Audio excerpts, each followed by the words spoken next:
What is human design and how can it help you manage your fertility journey?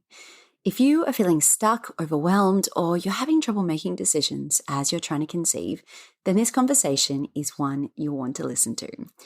Learning about your human design helps you understand so much about yourself and how you operate. We go into this and so much more on today's episode.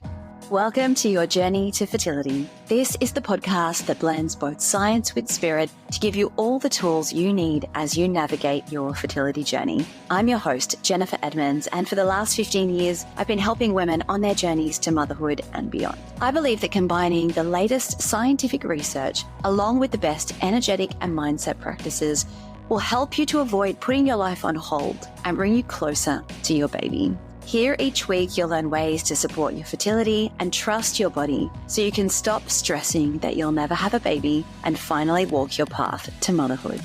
This is the Your Journey to Fertility podcast. Hello and welcome back to the podcast. Thank you so much for being here with me today.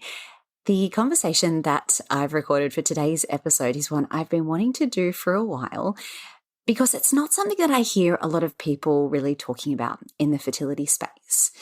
But I found that when I learned about my human design, it gave me the biggest sense of relief in so many ways, not just in the way that I approached my fertility journey, but my work, my friendships, so many things. I was always one of those people who had 1,000 projects on the go. I would always be wanting to take on more work than I probably should. And, I was into this course and that, and I was training for this at the same time as that. When I was at university, I had 3 jobs, plus I was volunteering. That's just how I've always been. And when I was trying to conceive, that was no different. I was always looking at the next treatment option, or I was Googling another doctor that I might be able to refer back to, or a different treatment or holistic treatment that I could go and try. It was never just this one thing. I always had so much on the go at once. And people were always telling me, just focus on one thing, Jen. You've got too much on your plate. You've got too much going on. But that never felt right to me. I always got excited about having so many things happening in my life. It just seemed to be how I was built. And then when I learned about my human design, I realized that is exactly the way that I am built. And it's what lights me up, and it's how I get through my life, and it's how I thrive. So today we are talking to my good friend, Jen Dys. Jen is a human design and a marketing strategist, and she focuses on helping women create more purpose and freedom in their lives. And her work is about helping you find what really works for you in all areas of your life, as opposed to operating from this place of what you think you should be doing or from what other people tell you you should be doing. Human design just gave me this big sense of relief, and not just on my fertility journey, as I said, but in so many different ways. So if it's not something that you've heard about, or you have, but you haven't thought about how it can work in relation to your fertility journey, then I think you will get a lot out of this conversation. So let's get started. Here's Jen. Jen, I'm so excited to get into the conversation today. Welcome to the podcast. Thank you for being here. Can we start by learning a little bit about you and the work that you do, and how did you get into human design? Yeah, well, thank you so much for having me today. I'm so excited to be here. So I got into my work. I started my online business doing Pinterest management.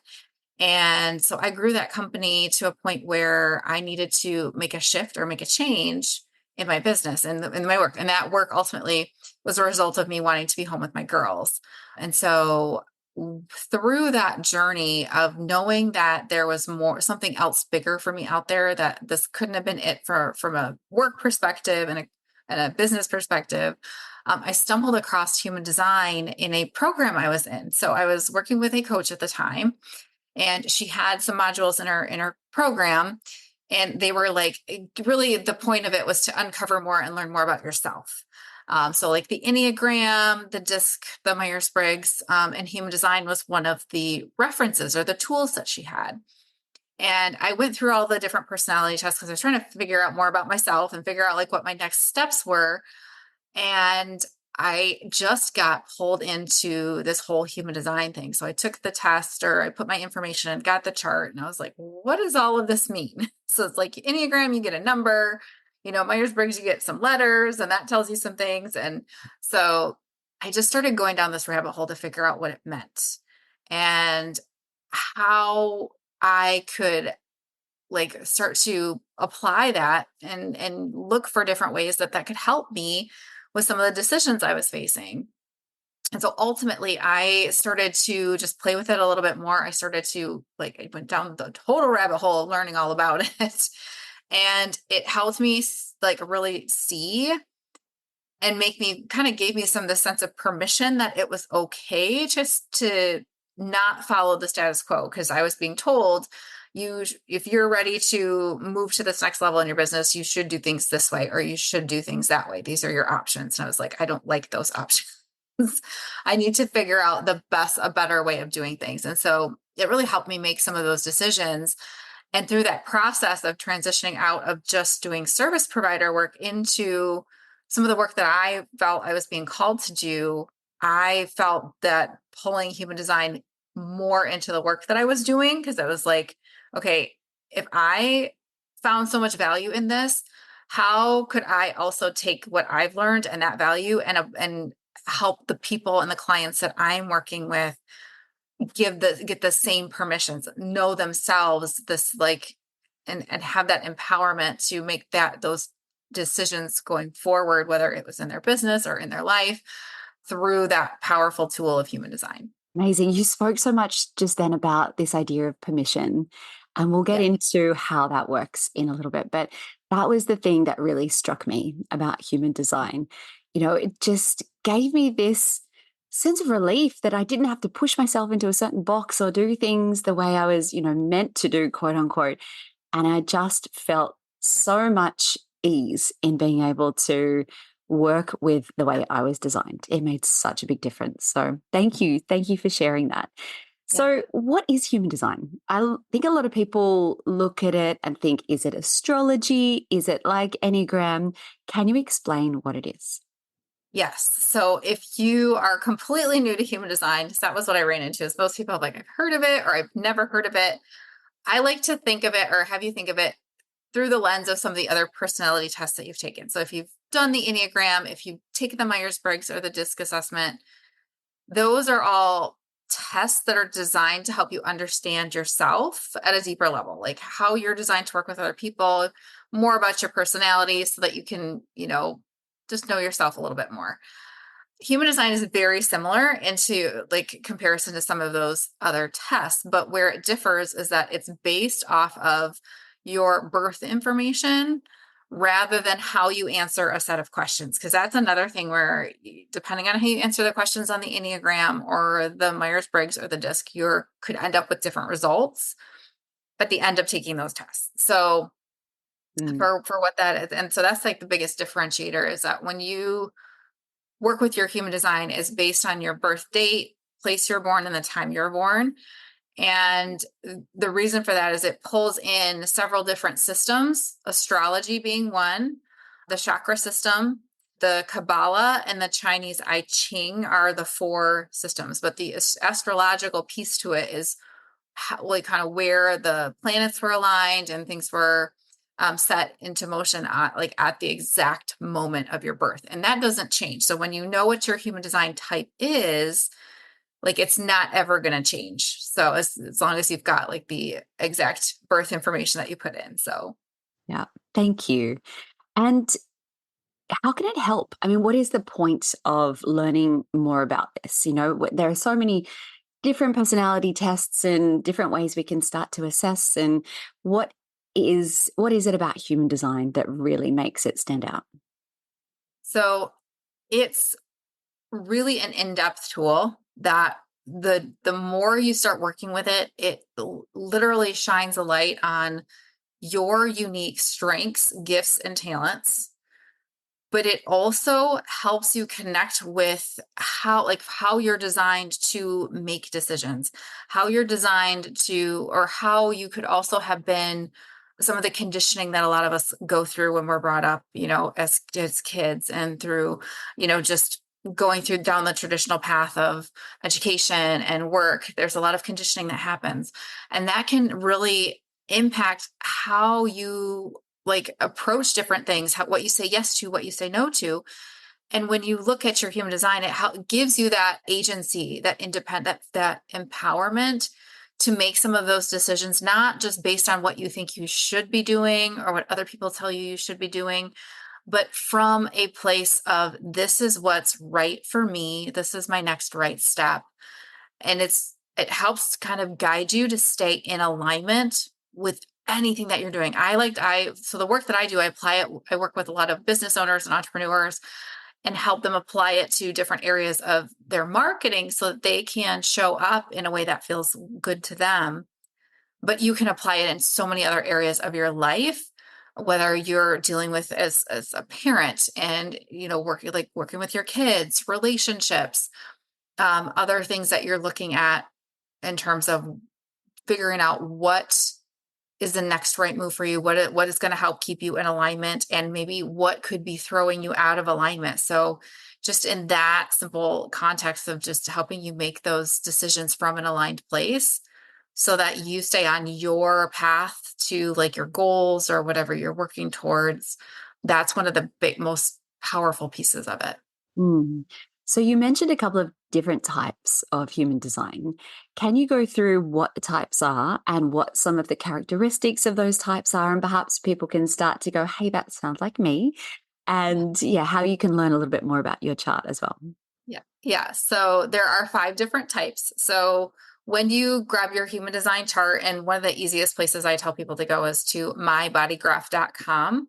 You'll be able to it's a free software, grab your chart, and you'll be one of 5 types. You're either going to be a generator, a manifesting generator, a projector, a manifester, or a reflector.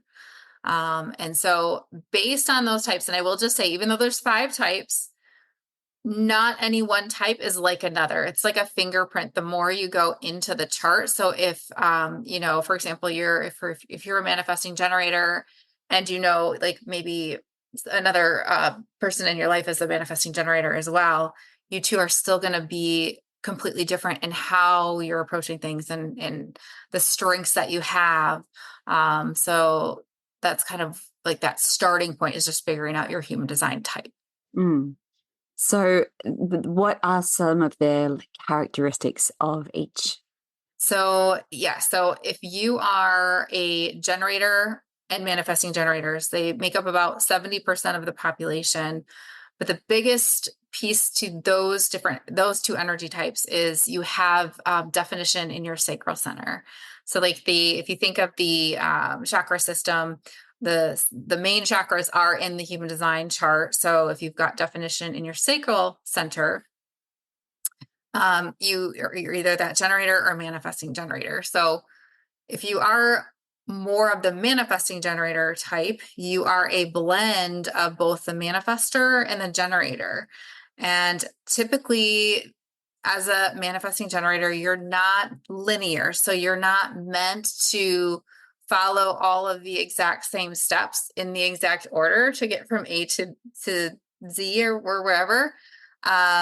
You're meant to kind of like move around and really move from one thing to the next, to the next, to the next, based on what lights you up and what excites you as that manifesting generator. And society tells us, no, you're supposed to follow the steps and follow the path. And this is where some of that conditioning can come in. So that's one piece if you're an manifesting generator. Generators can be a little bit more linear, still working towards the things that what you're pouring your energy into. As long as it's lighting you up, you kind of almost have this renewable source of energy from that sacral center. So as a generator, is like really pouring yourself into the things that light you up, the things that excite you, that's kind of your guidance as to how you're staying on track towards your true north, in alignment for your path and the work that you're doing. And so generators can really just pour their energy in it. As long as it lights them up, they can go and work and work and work and work and feel absolutely fulfilled after pouring their heart and soul into the things that they're doing, as long as they love what they're doing. Projectors are more of this guide for the rest of us. So projectors make up about 22% of the population, and they really have this like ability to see deeper into situations, into people, into like certain processes or systems, and see the gaps and see where the inefficiencies are. So if you're a projector, you might not have as much of the bank of energy that some of the other types have, but your gift is that you can get done in a 4-hour time frame what takes the rest of us 8 hours to do, because you're so efficient. And because you're able to see things at that higher level and break it down into the details and the steps.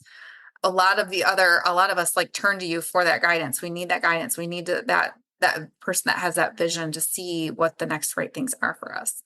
And giving yourself permission as a projector to not feel like you have to keep up with the other generators or manifesting generators too. Manifestors are they are the actual bigger picture thinkers, the visionaries. They kind of get the ideas, and they're meant to be that spark, the movement starters, get things set into motion, and also really inform the rest of the world of what their visions are, what they're looking for, and what they are excited about. And through doing that, they can pull in different people to help support that vision, to actually do some of the work to make that vision a reality. So if you're a manifester, the key is to just step into that energy and allow some of that vision, some of the ideas that you have, to just come forward and just talk about them, tell people about them. And as you do that, the right people will step forward to support you, and being okay with the wrong people not stepping forward, and kind of being that filter. And then if you're a reflector, you have no energy centers defined, and you're here to just really be that mirror for the rest of us. Because they don't have definition in those energy centers, they're able to pick up all of the energy from the world around them. So the biggest tip for reflectors, and reflectors are about 1% of the population, are to really make sure that you're surrounding yourself with the right people. You're curating your environments to an environment that really supports you and supports your energy. But just know that you are powerful even with no energy centers defined, because of the energy you can pick up and because of the insights that you gain, but you also are able to reflect that back to the rest of us. So we see some of our truth when we're in the presence of a reflector. So that's just a summary. I love that. Thank you so much, Jen. It's so eye-opening, isn't it? And one of the things that I loved learning about when I was doing my human design is, I think back to when I was trying to conceive, and I always had 1,000 things on the go. I was always researching different fertility doctors that I could go and see. I was in the back of my mind thinking, I could try this treatment. If that doesn't work, I always had to have a backup. I had 100 million things happening at once. But, you go and meet with these specialists, they say, well, no, this is the step 1, this is the step 2. And I didn't like that. And I remember then doing my human design, and I'm a manifesting generator. And we are designed to have a bunch of projects on the go at once. We don't have to, keep your focus on one thing at a time. You can keep your focus on a whole bunch together. And it just gave me such a sense of relief that I don't have to do things the way I'm told to do them. It just felt so much better for me. And the best word that you used earlier was to give yourself permission just to work the way that you work. So how do you think that it doesn't matter what design you are, how does it give you permission to live your life the way you want, as opposed to, I've been conditioned, especially as women, to do things a certain way.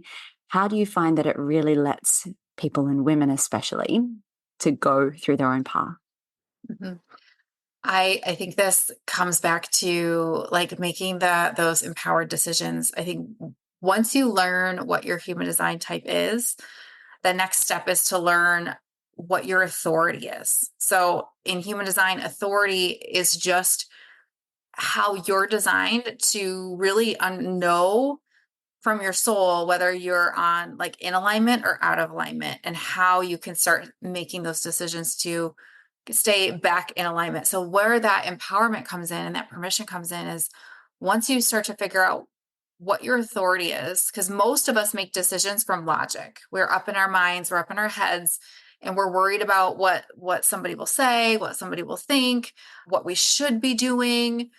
So we spin all of these stories, and so we get so caught up in our mind, and our mind can get so loud, it can crowd out these other pieces of our body. Like your human design is very, very much your authority is something to tap into in other places within your body, depending on what that authority is. So for example, if you're a manifesting generator, likely you could have a little bit of an emotional authority where you're designed to really kind of make sure you're at this emotionally neutral place before you make decisions, and then tapping into your sacral center, which can tell you this is a gut reaction yes for me, or this is a gut no for me. So when your mind is overpowering the rest of you, that's how we make decisions based on other people's thoughts or agendas. And so that permission comes in where when you know what to listen to in your authority to say, okay, this is what's right for me. So if you're presented with options in your life and you have to make a decision, or if you want to keep looking, if you want to stay curious and continue to, look for other solutions or answers, tapping into your authority is going to help give you that, maybe not that full picture right away, but maybe just that next right step, so that you start saying yes to the right things and you start saying no and to more of the wrong things. Where many of us get tripped up is we tend to say yes to too many of all of the things. Absolutely. Do you link this idea of listening to your gut similar to listening to your intuition? Do you feel like it's connected within human design? Yes. Yeah, it's absolutely connected. And like your authority is going to tell you like that first level of like, this is what you really need to tap into and tune into, but intuition absolutely plays a part in all of it.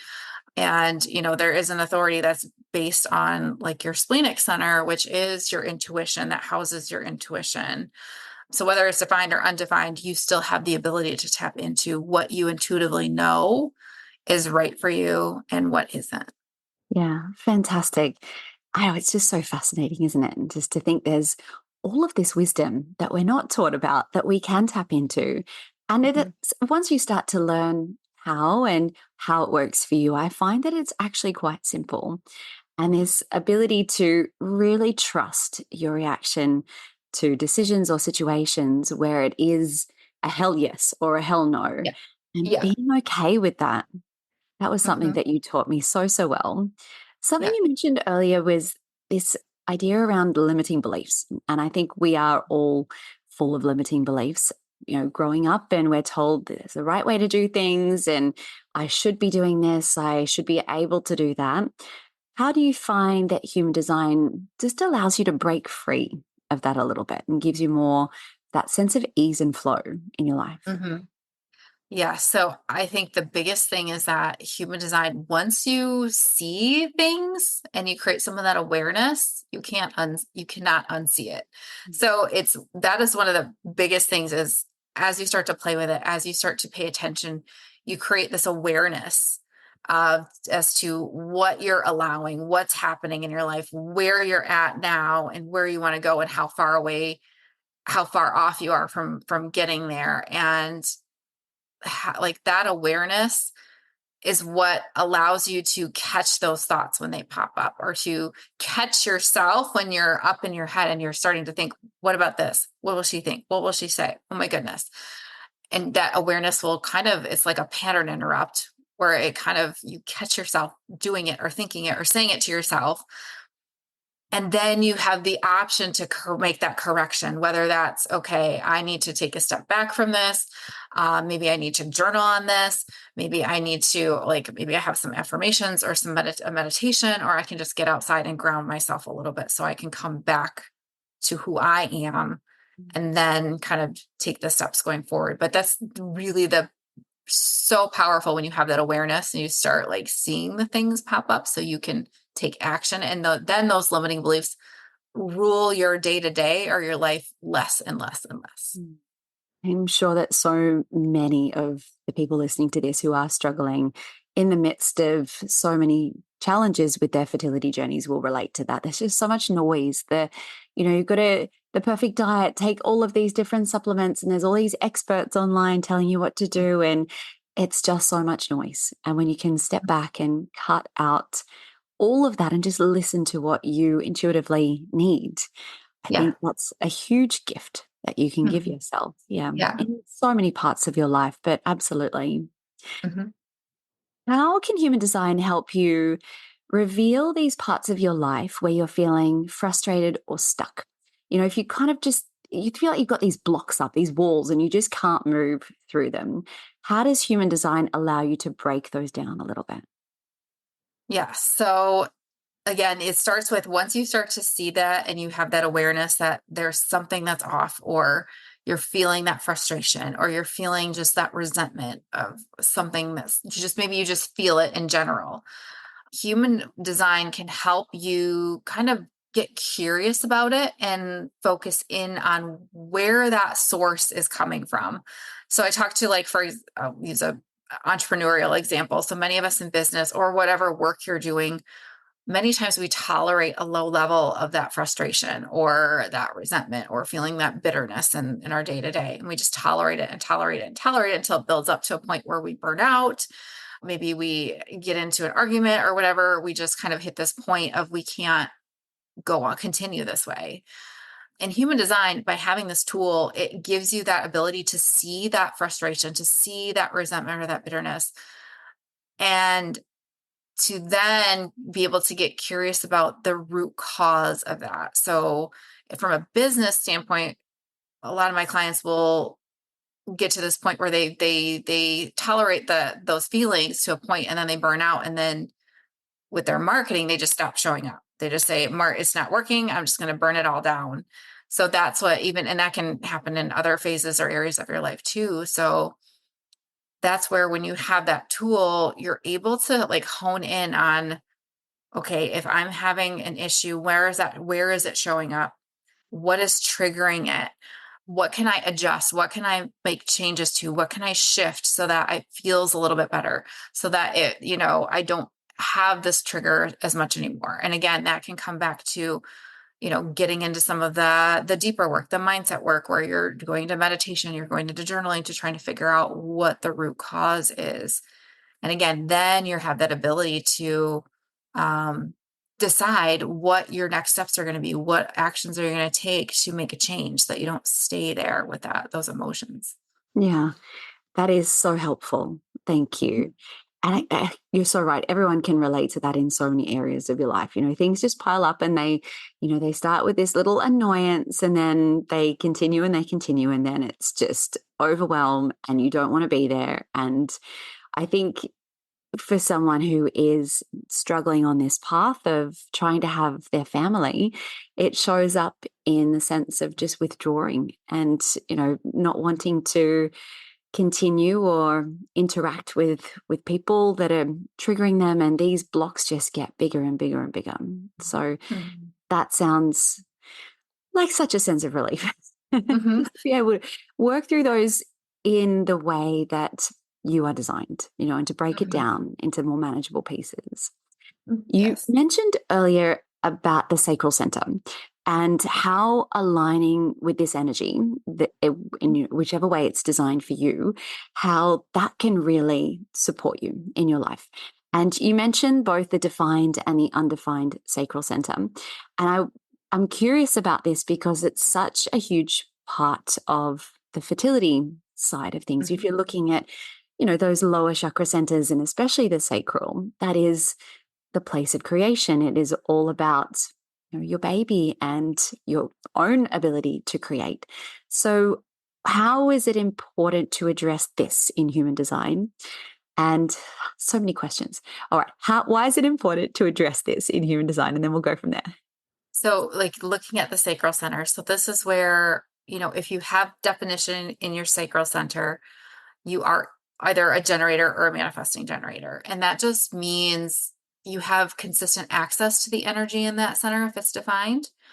And so when you're tapping into that energy, this is where when you're pouring your heart and soul into the things that light you up and excite you, you're actually able to create more of that energy. This is a center of life force energy. So whether it's creativity, whether it's fertility, that sense of motherhood that we all have, just no matter where you're at with that energy, as long as you are leveraging or using that energy in a way that really is meant to be fulfilling, it's going to be renewable for you. If you are pouring yourself into things that maybe don't light you up or don't excite you, or you're saying yes to things that are draining, you can drain that battery a little bit, which can leave you feeling kind of burned out, tired, fatigued. And so that's where, when you have that center defined, just because you have access to the energy, it's still very important to determine how you're utilizing that energy and making sure you're pouring into yourself, especially if you're on a fertility journey. Pouring into yourself is huge because you have to continue to replenish that center, replenish yourself and for renewal. If you have the center and it's undefined, that means you are, either a projector, a manifestor, or a reflector. And it's not good or bad to have defined or undefined. It just means from an energy perspective or from a human design perspective, let's say, for example, you're a projector, you might feel the urge to, well, I have to keep doing something. I have to keep trying. I have to keep working or doing these things. You might feel this sense of urgency, and just giving yourself permission to know that you don't have the consistent energy, but you have the ability to pick up on the life force, the energy of the world around you. You have the ability to pick up on the energy of the people you surround yourself with. So again, this is where I would, you can give yourself that permission to say, maybe in my journey, even though I'm being told I have to do this, and this, I don't have to rush it. I can take it in my own time. I can still, again, and this is where that pouring into yourself is huge, because you still have to replenish, you still have to renew the energy that you do have, and making sure, again, you're clearing the path, that you have the space. You have the space to do the things you love to do the things that are important to you, but you're allowing yourself maybe more time to rest, more time to recharge, and letting that be okay, even though you see other like women or other people around you moving at a faster pace. You have the permission, because you're not designed to keep up with the rest of the world around you. I think you answered all my questions about that. That's really helpful. That resonates so deeply when I think about being in the midst of struggling to have a child, because that is totally about this race of keeping up with others and running out of time. And it's a really hard place to be. So I think Yeah. that a lot of people will resonate with that. Thank you. Yeah. How can we even get started with human design? So you mentioned going to mybodygraph.com, Mhm. which will give you your human design chart as long as you know your time and place of birth. Is that correct? Yep. Yep. Your birth date and all that information. Amazing. And I remember when I first got my design chart, it was sort of this weird looking body with a bunch of shapes, a bunch of lines. I had no idea what I was looking at. Is it decipherable by yourself, or do you need to get someone to really read your chart and go through it with you? I think that would depend on how deep you want to go. I would put it that way. You can pull your information from my body graph, and there are some resources that, if you're wanting to like grab a book on human design and dive into it that way, that's one place to start. You could try to dive into it yourself.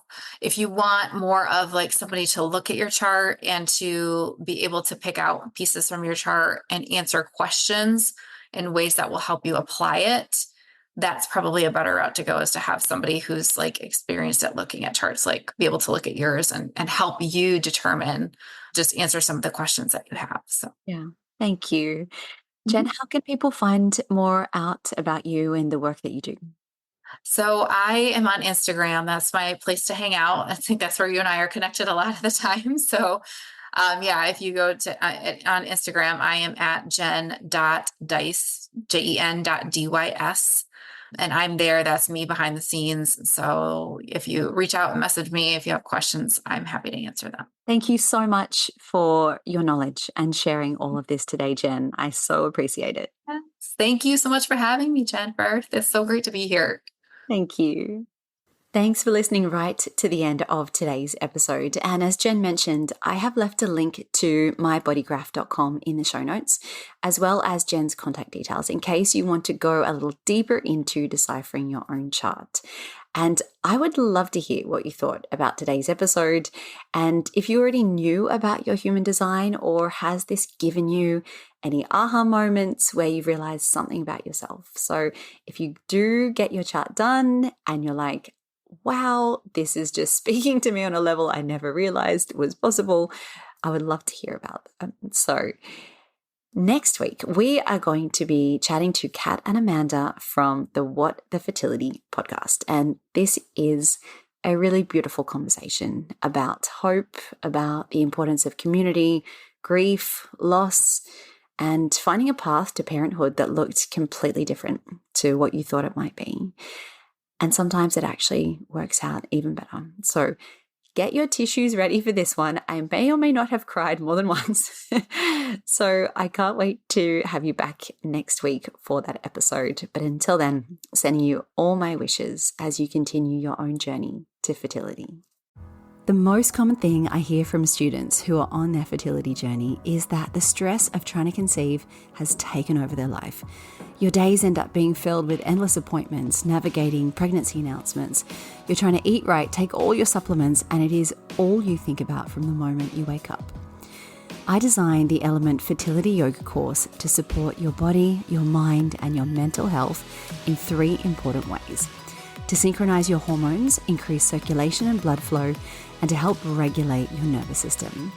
But on top of this, the greatest gift that you can give yourself throughout this journey is a sense of peace, to help you calm your mind and just make this process feel easier. Every single one of my students tell me that this is the first thing they notice after starting a yoga, meditation, and breathwork practice. But on top of this, you have the amazing benefit of actually supporting and increasing your fertility. Studies have shown that those participating in mind-body programs as they're trying to conceive have success rates 3 times greater than those who don't. The course I've designed walks you through natural conception as well as fertility treatments and IVF cycles. And the best part is you can work through it at your own pace in the comfort of your home. The practices start from just 10 minutes per day. To learn more, visit elementpilatesyoga.com or see the link in the show notes.